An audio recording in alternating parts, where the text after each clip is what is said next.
Postbud. Postbud. Ding, ding, ding, ding, ding. Trying to think of a new jingle as we kind of enter the postpod area. Yeah, that's a good one. Right? Yeah, I really like that. Can you do that again? Ding, ding, ding, ding, ding, ding, ding. That is perfect. We got it. We nailed it. Sorry, listeners. Yeah, we're entertaining ourselves. Okay, so postpod, we had Shelley. Honestly, I'm like so fascinated by that conversation. I completely agree. I loved even like some of the numbers she threw at us. Like we have 1 in 300 chance of actually securing a job through the posting or the traditional avenues. I'm like, great odds. Yeah. But so what's the flip side of that? Does that mean that the recruiters and the talent acquisition people have to go, and the HR people have to go through 299 other resumes before they find the one? Well, I think that's what they're supposed to do. I don't know if they actually do. Yeah. I don't know. Yeah. I think the one thing we learned very quickly from our conversation with Shelley is a lot of the processes are broken on a lot of different fronts that actually impacts the candidate experience. And we can get into some of the highlights that we thought, but I think for me, at the crux of it is that there's a broken system at play here that unfortunately doesn't favor those that may have the right skill sets or qualities for a specific role. Anyways, it's the thing I kept coming back to, and even as I was taking notes as we were talking, I constantly was putting things in my notes like sales is talent recruitment, or the resume, like as a personal brand, your resume is more like, what was the word I put in here? Like a solutions brief. Yeah. Right. From a product perspective, you create this solutions brief that describes what your product is and does and who it's for and all that, which is similar. Like, so there's the pipeline, the talent pipeline, just not a sales pipeline. It's not a sales pipeline. So over and over again, I keep putting these references in there for the similarities between the talent recruitment process and sales and marketing pipeline. And it's so interesting to me that I'm making this connection. To her point, I think it really is interesting in the relationship between marketing people and talent recruitment people or sales recruitment people, and how important that is. It was just a really eye opener. It was a big eye opener for me. Yeah, it's interesting that you bring that up because I know we talked a little bit offline before we jumped on to record the post pod here, but honestly, I think there's probably more direct correlation there to the way sales is oriented in an organization to how, maybe talent acquisition or recruitment is also kind of operating. But at the same side of the coin, though, is are they both held to the same standard? So you have like salespeople that are there to drive sales at the end of the day, revenue for the organization, talent acquisition.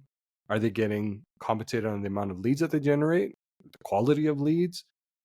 Is there something like that? And I think that's where, again, it goes back to what does a process actually look like? Is it somewhat broken and actually doesn't help talent acquisition in the right site? But I think maybe we just quickly start with and Shelley did a fantastic job really creating this delineation between HR and talent acquisition. And I don't know if you wanted to start there. I thought it was eye-opening for me because I always saw HR as kind of being that blanket. I'm with you. Totally. Talent acquisition in there. Okay, cool. Everybody's happy. Yeah. But clearly, not everybody is happy. Totally. No, I had the same, like anything related to recruitment, acquisition, like talent acquisition and HR, all that fits under the same banner in my mind. Like, I mean, that's just showing my ignorance. Yeah. Probably more than anything. But I thought it was fascinating to like the conversation we had, or the point of the conversation where we were talking a little bit about culture, right? And how HR, in my perspective, I think I had said, like, is influential on the company culture in terms of they implement programs and I've seen some really great examples of that, and I think you have Hmm. too, where there's different kinds of leadership programs that they institute, or Yeah. um, psychological safety was a thing that we did Yeah. not too long ago, and training staff and trying to upskill staff. And so, Yeah. doing NPS surveys, whether EMPS surveys, whether they're helpful or not, Hmm. it's a whole other thing, which actually is a side note. We have an interesting conversation coming up about NPS. That'll be a Um, good one. yeah, but there's the talent, the HR department has a huge influence on culture. You also Hmm. have these departmental cultural subsets, which might work with or work against the overall Yeah. company culture. But culture then is what the talent acquisition people are selling Right. to the future employees. Yeah. But they don't manage the culture. So it's almost like product development in a way. Yeah. And then the talent acquisition people are like the salespeople trying to sell the product that has been created. And so if they're Yeah. not connected and working together, um, it becomes a problem, I think, in terms of being able to win the race for talent, because you end up having people that don't know anything about it or don't know anything, don't trust that the talent or the culture is real. Yeah, and I think this is where the tie back to brand is really important, right? Totally. It's easy when we think about it through the context of marketing. What is brand? How we define brand, to say, as marketers. But honestly, the experience that you may have as a candidate for an organization also is setting up the perception for that brand too. So I think Yeah. it's one of the things where, and I know we had a great dialogue there with Shelley around that. So where does this actually live? I know Yeah. you and I both have the conversation, where does brand live for an organization? But Right. if talent acquisition is a lot closer to maybe how the company comes to life in front of the candidates, maybe she's right along the lines of it has to be closer to some of those. Well, she mentioned maybe going right to a CMO or the CEO potentially, CEO or COO or even. Yeah. COO. Yeah. Um, I wouldn't be against it. I'll be honest, and because she did create that delineation as well, saying like HR is really more of a cost center, whereas Mhm. talent acquisition is they're looking to invest dollars in the brand, and at Yeah. least how the brand shows up for candidates. Yeah. And yeah, it's just a fascinating place to see like how the scope of brand is actually a lot larger than many people realize. Mhm. Oh, sorry. Um, there's that one stat I wanted to ask you about that she had said 86% of job seekers, that was the I wrote reckoning. that down too. Yeah. Yeah, Bail out on resume submissions, almost like an abandoned cart. yeah. And so, what was your take on that? I didn't think it was that high. I know I've personally probably abandoned some applications just because it seems so cumbersome and it wasn't enough for me just to upload my resume. Yeah. Um, but I think if it's a role that you really want, you go through the process Yeah. regardless. So, and this is where it goes back to kind of that conversation we're having around how to write the right job descriptions, how Right. do you make sure that you're really applying to it. But 86%, that's a very, very high number. But it's also, when you think about the platforms, even like Indeed, LinkedIn. Indeed has like an easy apply function too, but so does LinkedIn. Yeah. It's why a lot of candidates use those, because it's like, what, if I can just apply here, at least I'm psychologically saying I applied for a role, and Yeah. here's my list of 150 roles I've applied over the last 10 weeks or whatever the number is. Mhm. I'm doing my part. You got When in actuality, 150 more to go to get that one job. oh my goodness, that just blows my mind. But Yeah. yeah, it seems high, but Yeah. I, I really can't push that, because if that's what she's seeing, then it's probably valid. I don't know. What did you think about that? Yeah, again, I mean, calling it an abandoned cart. Again, it's Oh, the their language. connection between e-com and Yeah.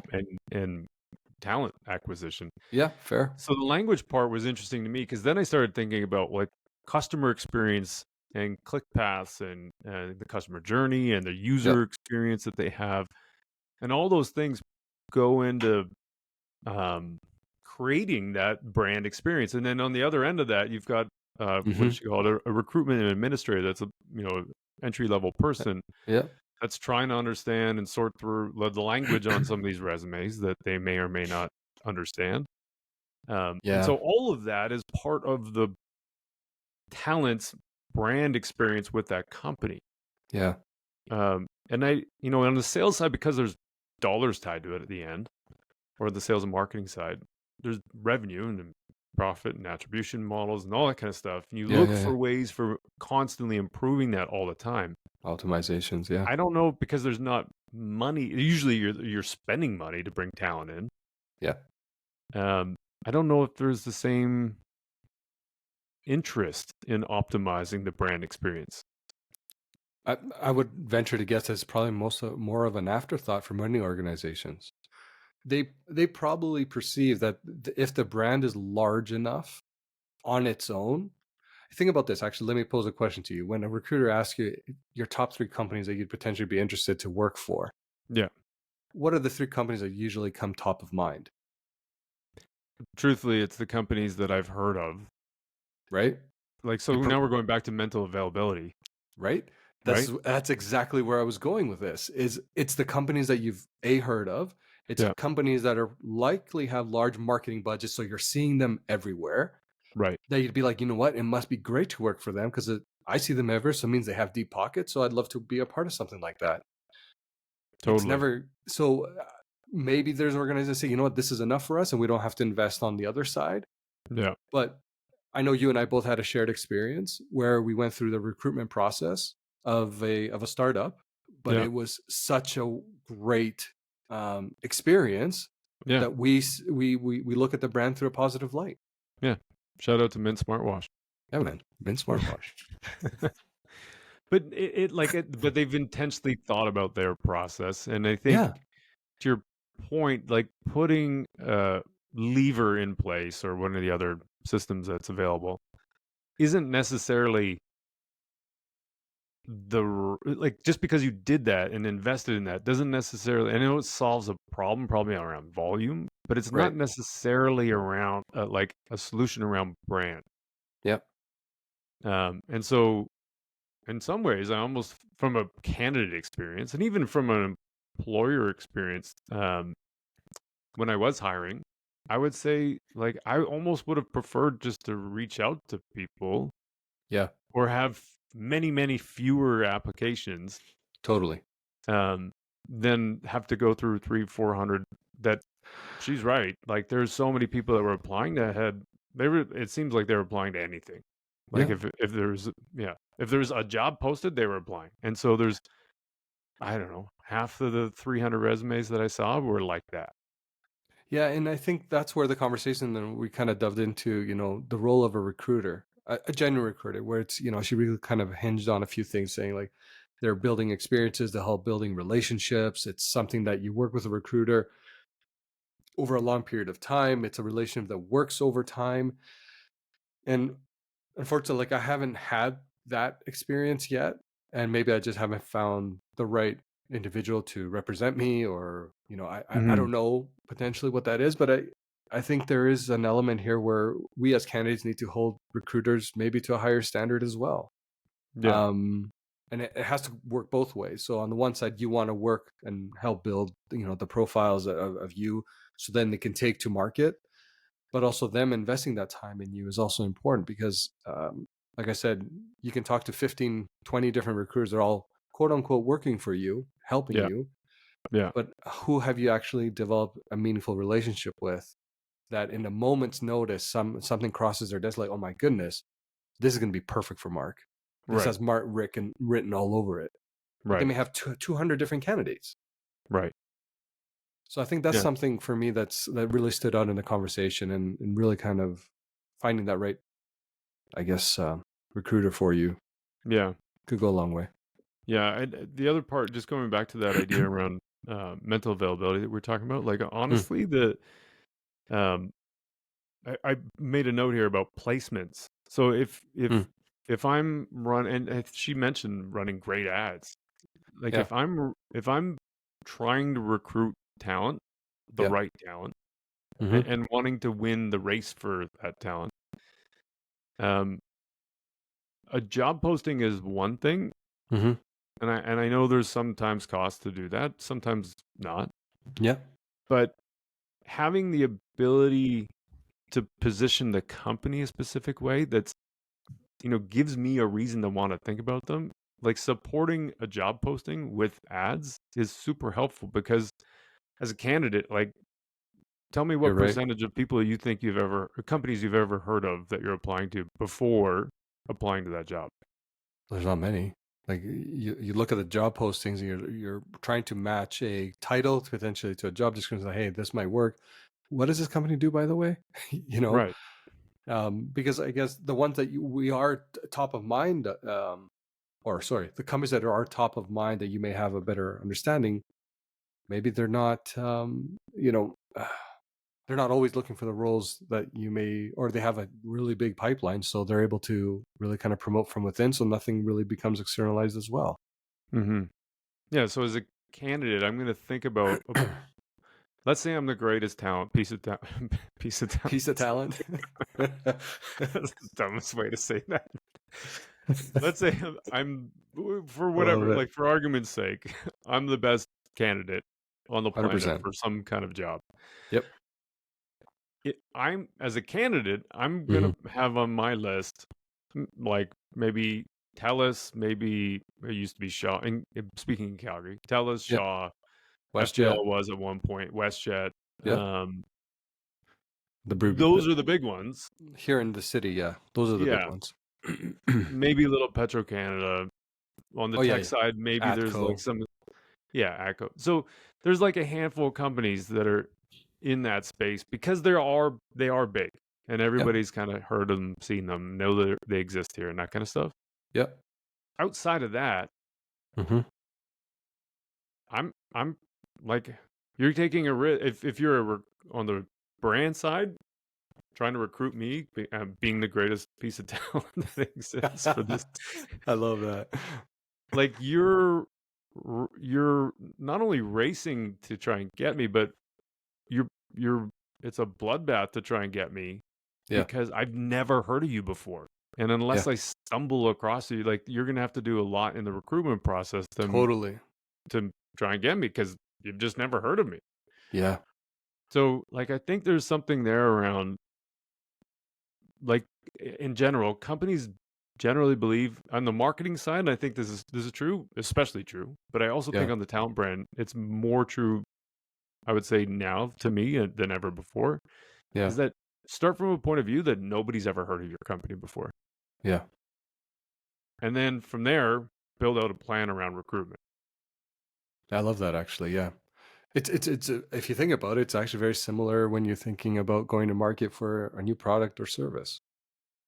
Totally. You pretend that someone's never heard of that product service. So how are you going to start building those, the mental structures or the mental Yeah. availability to start building that stickiness over time, right? Yeah. And I think that's where Shelley's right in the context that you'll have to invest to do so.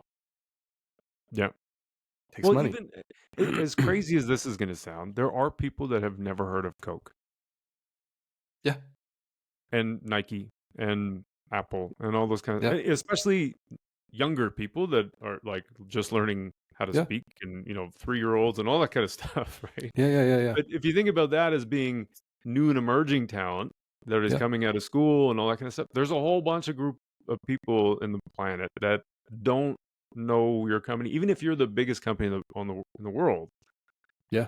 So, I think it's one of those things where it's important to have, and Shelley mentioned this too, your brand should never be off from Yeah. a personal branding perspective, but also from a talent brand perspective.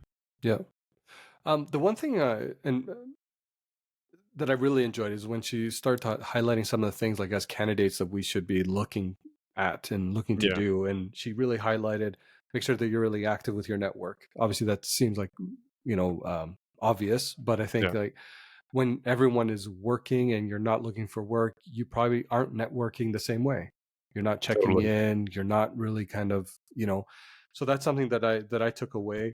I would also argue, how do you get involved in maybe local community or maybe industry events, staying obviously connected through those, but even using LinkedIn. And I think we're kind of maybe an exception because we're fairly active on LinkedIn where we'll share, Yeah. our own thoughts, obviously the podcast in of itself, but making sure you're investing time on that too is also really important.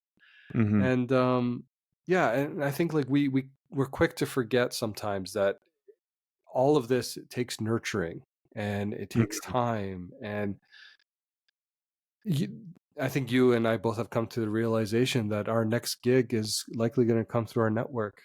Mm-hmm. It's not going to come through job postings, unless Yeah, it triggers a thought or to connect with someone. But other than that, it's really going to be oriented with, you know, timing, people that we already know that can totally. nudge us in the right direction.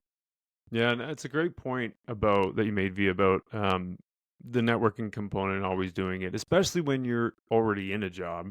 Yeah. Because when you're out of a job, there's a sales cycle, you know, going Yeah. back to the sales analogy, Yeah. around finding a job. And like summers Totally. are slow, as we found out. Oh, Jesus. Christmas, I'm getting, is slow, Yeah. you know? If there's a recession, things are going to slow. Like there's all Yeah. these market factors that are going to slow things down at different times, and maybe it'll speed up at different times. But Yeah. if you only start networking at that point that you get let go or you want to Yeah. change jobs or whatever the thing is that prompted you to start looking, there's a sales cycle there that's going to be longer than if you were always networking to begin with, Exactly. And I know which is sometimes we're brand building. Like, that's part of the brand building thing. exactly. And think about all the times when you're in work and you may have a recruiter reach out, hey, let's share like an opportunity with you. And I know I've been guilty of this sometimes. I'd be like, you know, and I'm being very open. I'm really happy where I'm at right now. And Yeah, I don't even take the call.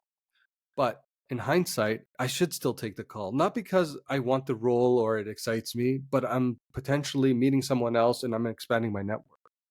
totally. And I think that's the nuance there, where it's, you know, you should always be receptive to listening and hearing and meeting and spending time with individuals that maybe you don't need today. But I think both you and I can attest to how difficult this part has been. Mm-hmm. um, as you said, referenced it, like the sales cycle is, you know, rethinking, okay, I have to put together an online profile, here's my website, okay, how do I Mm-hmm. revamp my resume to get through like all the For gutter the ball 100th that happened. time. Right. Right, exactly. And retooling it for every role, adding a cover Yeah, letter, like it's exhausting. It's exhausting yeah, time and very time consuming. So, you know, at the end of the day, we could probably just work differently, yeah, up front a little bit differently, and just build those relationships earlier on. yeah. I agree. Um. Anyway, it was a really cool conversation. 100%. Yeah, I'm really glad we had her on, and it was really like a black box for me, and I agree. I'm just so I feel better. It's Yeah. a question mark, but at least I'm more knowledgeable about that, and from a branding perspective, I think it's on a marketing perspective. I think it's really interesting thinking about marketing's role in supporting, say, the HR group or Yeah. talent acquisition group, and things that we can do Yeah. to help them out to even add more value than we had talked about before up It's to a this great point. point. Yeah, I think it's a great point. Just look at all the little tentacles marketing can actually, you know, have an influence or help with at the very least, Mm-hmm. especially if we're stewards of the brand. Totally. Totally. Okay, V. It's fantastic. This is Great great. convo. Yeah, Yeah. man. Super excited. All right. Until next time. NPS Hey-o. coming up next, eh? That's right. Is it? Isn't it? Well, it's soon. Oh, we're recording it Oh, soon. we're recording it soon. Sorry. That's going to be a good Yeah. one, everyone. That one's going to be a good one. Yeah. Okay, dude. We'll Okay. talk to you soon. Sounds good. Ciao.